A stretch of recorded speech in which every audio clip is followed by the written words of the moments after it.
merong gustong ipasa, merong gustong isulong si Robin Padilla, mga kababayan. Kayo po ba? Hindi, tanungin ko din kayo ho dito, ano?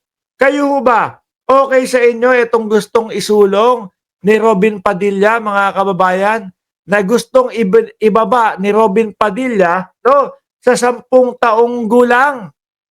Yung criminally liable, mga bossing. Ayan. Okay ba sa inyo yon, mga kababayan? Sa akin hindi. No? Lalo parang napakababaho niyan, mga bossing. Siguro kung ibababa para ho sa akin ha, kung ibababa 16, 17, no? 16, 17. Yung kahit papaano nasa ano na yon. Nasa yung tipo bang wastong pag-iisip na yon. Pero 16, 17 para sa yun kung sakaling ibaba, no? Kung hindi sila agree doon sa 18. Tama ba ako 18 diyan sa Pilipinas? Pero yung 10 taong gulang, mga bossing, sobra yan. Sobra ho, mga kababayan. Karamihan po nung mga nasa ganyang edad, makukulit pa ho yan. Ano? Tama naman para ho sa akin ha. Tama po dito, mga bossing, yung sinabi ni Senadora Leila de Lima, yung hindi niya pagpayag. Ano po? Sabi niya dito, kinakausap, hindi kinukulong. Yes, correct.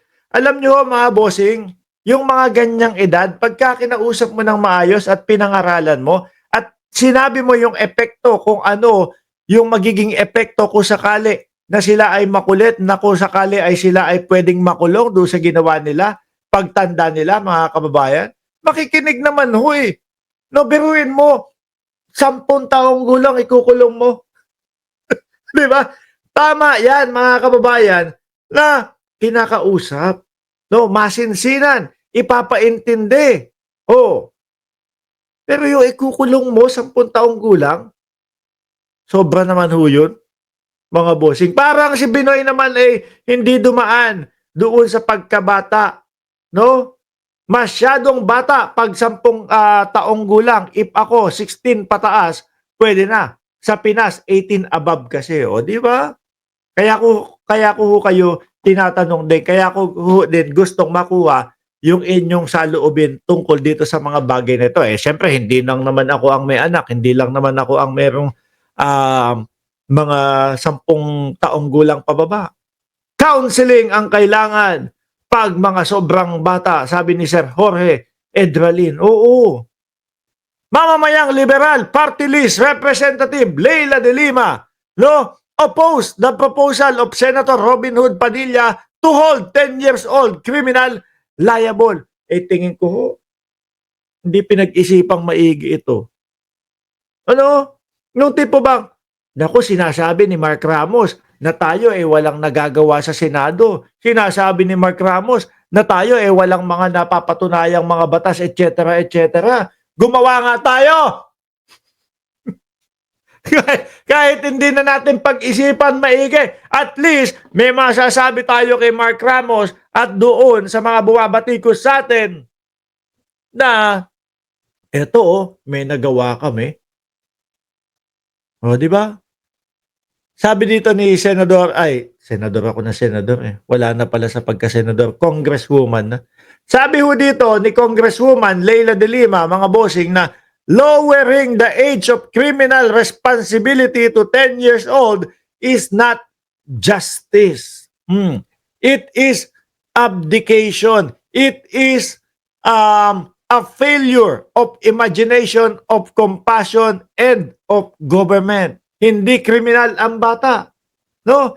Karamihan ho dyan, mga bossing, nag-i-start pa lang ma-develop yung utak nila. Kailangan lang po talaga ng sapat na gabay at kailangan lang po talaga ng tamang pagpapaintindi kung ano yung mga maaaring idulot sa kanilang buhay nung mga gagawin nila, na lalong-lalo na kapag yung mga pagpatay, panggagahasa, etc. at kung ano-ano pa ho.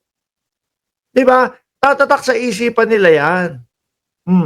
Lalo na yung ganyang mga edad ho, mga bossing, nasa kalagitnaan nasa kalagitnaan niyan yung kulit at nakikinig naman. We do not fix a broken justice system by putting its weight on the smallest, weakest shoulders. No? We eat by asking hard question. Paano na lang pag kinulong yan? Eto ho, mga kababayan. Ako hindi ko talaga alam. No? Gusto ko kayong tanungin dyan sa comment section.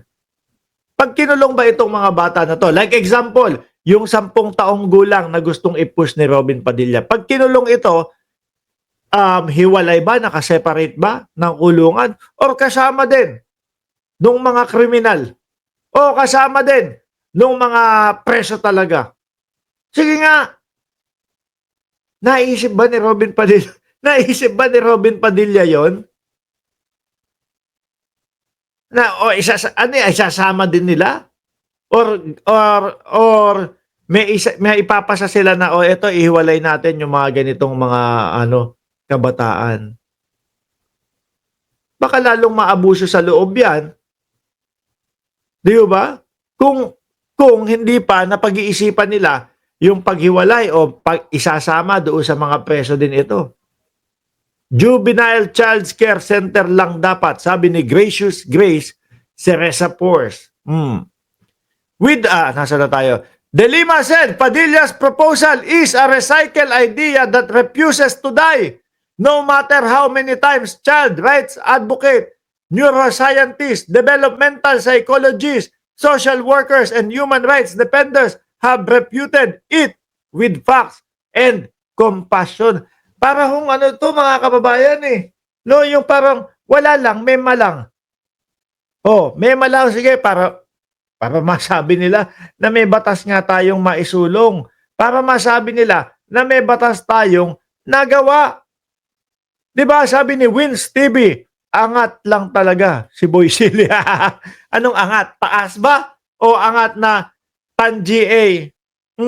Para ho ito, mga kababayan, para ho itong PBA.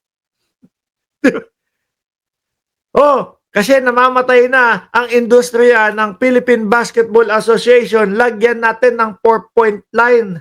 Ayun, nilagyan. Sorry ho mga kababayan, mga boss chief amo sir. Siguro ako lang talaga yung hindi agree doon sa sa 4-point line na iyon. Pinagtatawanan ng ibang ng ibang mga bansa. Sa PBA may 4-point line. Sa NBA, sakto lang. Doon sa Pilipinas, hanggang 10 taong gulang. Pwedeng makulong yan. Di ba? Hindi pinag-isipan. Ngayon po, yung sa PBA, umangat na po ba ulit ang PBA? Hindi na. Halos ang mga kababayan natin mas nanonood doon sa mga ligang labas. Di ba? Napagtatawanan mga kababayan. Ganon din ito. Yung tipo bang, para masabi na meron tayong batas na naisulong. Sige, bira tayo. Parang style Duterte lang din ho yan, mga kababayan.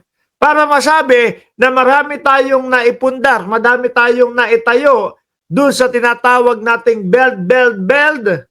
120 na programa, 120 na proyekto, 14 lang ang tumayo. Sabi ni Jorge Edralin, bumagsak pa yung isang tulay. Sabi ni Jorge Edralin, pinagiba pa ni Pangulong Bongbong Marcos yung Mount Kamuning. Di ba, Ma'am Chris Rose? Parang yung tipo, sige, basta may maipakita tayo, okay na yan. Wala nang problema yan. At least may nakita yung mamamayang Pilipino. Kunyari, gumagalaw tayo. Kunyari, kumikilos tayo. Kunyari, nag-iisip tayo. Pero ang katotohanan ho, mga bossing, pagdating sa Senado, peram nga ng libro. Basahin ko yung libro na yan. English yan. Tapos hindi naman pala yun yung pinag-uusapan nila sa Senado.